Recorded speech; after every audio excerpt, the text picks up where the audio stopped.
Hi, welcome back to Logical A Meets World. I'm Chris, aka Cryptoglyphics. When we last left off, we were talking about routines, rituals, and obsessions as it relates to autistic people. I wanted to go over quickly some recommendations and suggestions that I have found floating around on the internet. Before I do that, I just want everyone to know that this really still being in front of a camera scares the hell out of me.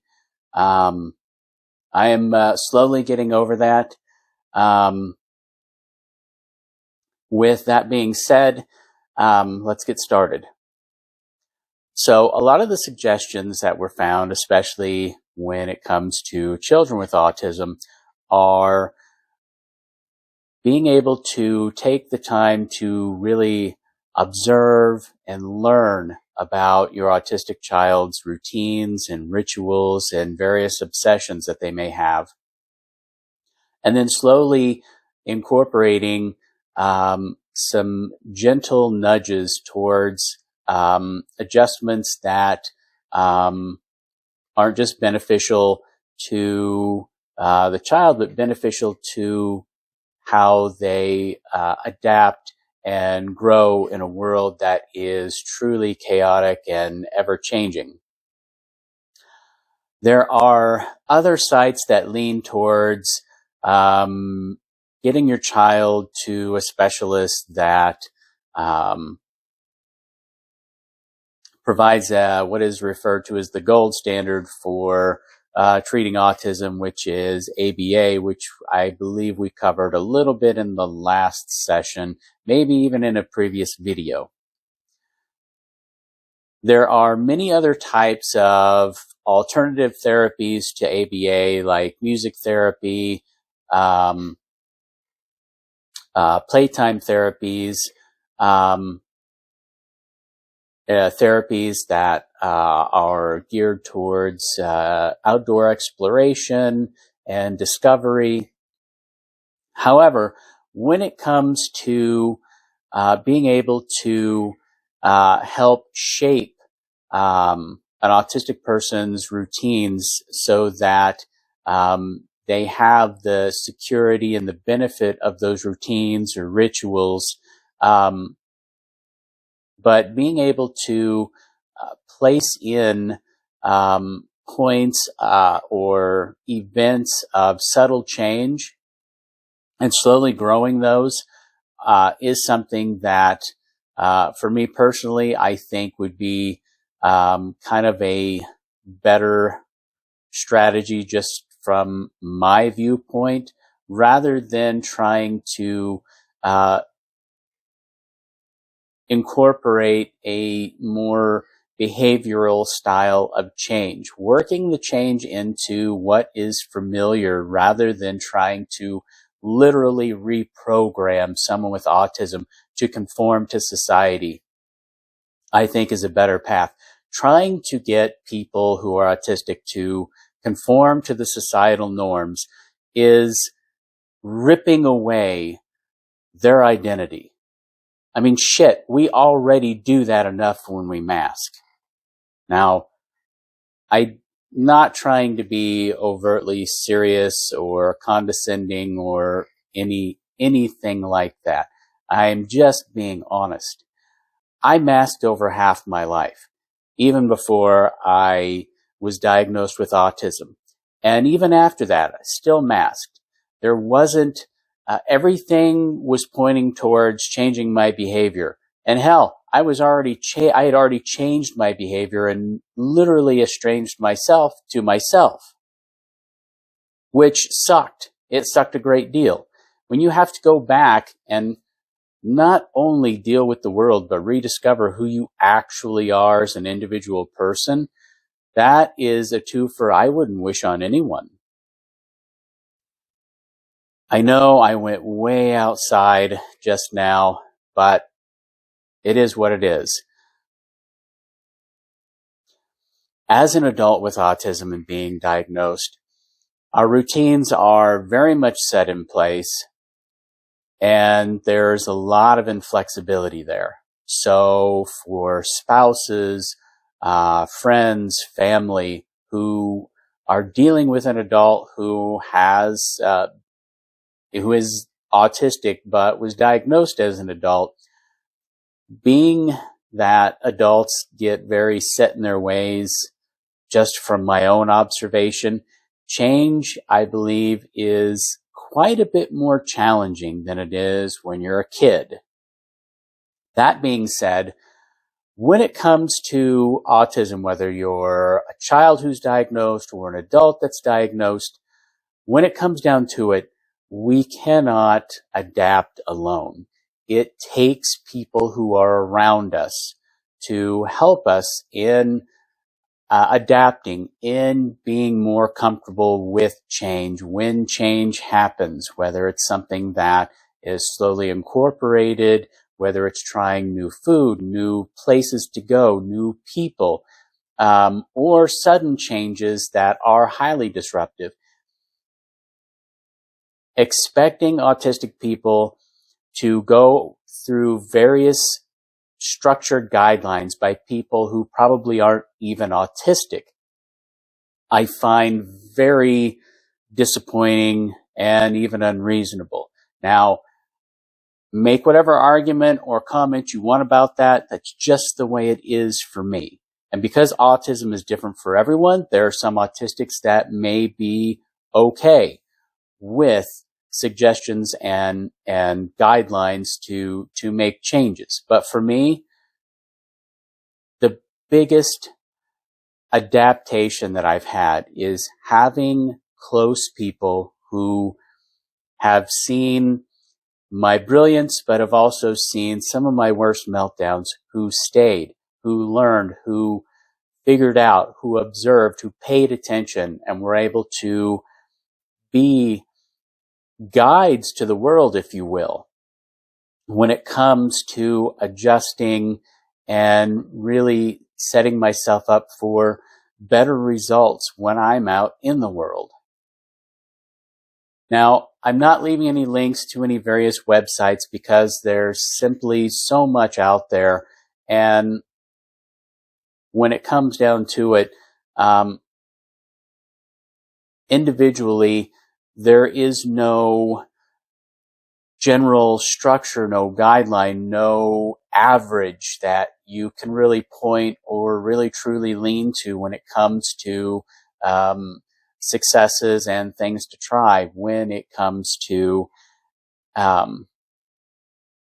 helping autistic people from child into adulthood, or whether they're adults with autism.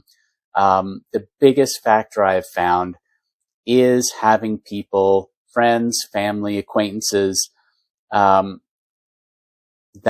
actually care enough to really take this on, really work with us to help us be the very best that we can.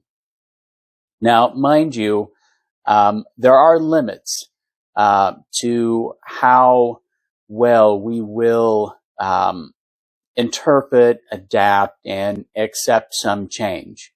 In fact, there are some days where everything is still highly disruptive, even if it's something minor that may upset the apple cart in a routine or a ritual or something.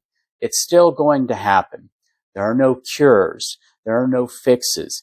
This is what it is for autistic people. We literally do the very best we can, but not having to do all of the lifting and not being expected to leave ourselves behind in order to be accepted in this very neurotypical world, that is something that I will stand by. I will never leave my inner self behind again. I just won't do it. I don't care what society says about it. I am fine being autistic as an adult. I have learned to be okay with this. And nothing is going to change that. For people who already interact on a regular basis with autistic people, maybe you know what I'm talking about. If you do, please go ahead and leave some comments. I read the comments that I get. I reply as quickly and as best as I can, but like you, I am only one person. I'm still very new to creating content and interacting with people regarding content. Down the road, I'm going to create some other content, maybe on various other platforms. So today, kind of segueing off that, this kind of went in a couple of different directions, but I'm not going to edit or cut or slice any of this out because this is real life and it's happening right now, and so is this video. And I don't mind. Before I go, I do want you to know that I do have some travel coming up. I'm going to meet a lot of other YouTubers with different types of channel, different types of content. I'm kind of excited about it, but also very scared shitless about it. Pardon the language. But this is going to be a very cool trip. I'll have some more details coming sometime next week. I am going to put the camera in my wife's hand during the trip, and I've encouraged her to record everything. And while I'll have to cut the videos for specific timeline because attention spans can vary, and I don't want it to be too terribly long with each one, but even if I am being challenged by some type of change, whether the environment is getting too much, I have left it up to her to record what she wants of me while we're traveling, while I am interacting with the outside world and other people. I'm doing this not for any type of viral views or lots of likes or clicks or sharing or whatever. I'm simply doing this because on TVs and movies related to autistic people, there are things that are edited out where things go wrong, the day happens wrong, everything's wrong with the entire day. And even if it has to be me, I think it's important that the world see that sometimes, autism has a lot of different looks. And some of those looks are good and some of those looks are awful. And if I'm going to be real and live in the real world and record things and my life and share about autism, I'm going to share the good and the bad because it's all me. It's autism. It's who I am. And in the moments that are not so great, I hope it is something that many of you can relate to, something that will spur neurotypical people to take a second look at autism in the many types of forms and the many types of things that happen for autistic people when we're interacting in the world. I decided that this would be okay to share those various things because while TV and movies can be edited for ideal types of storylines and plot lines, life is life. It has no set plot. It has no edit. It has no pause button. There are no restarts and no do-overs. And I'm fine with that. So I hope that at least some of this video today has been informative, maybe a little entertaining, maybe a bit of both, maybe enlightening. If it has, please give the video a like and share it wherever you want. If you like content like this, please consider subscribing and clicking the bell so you can be made aware of when the next video is set to upload. Until then, my neurotypical and autistic friends out there in this big, wide world, I wish you well, and I'll see you next time.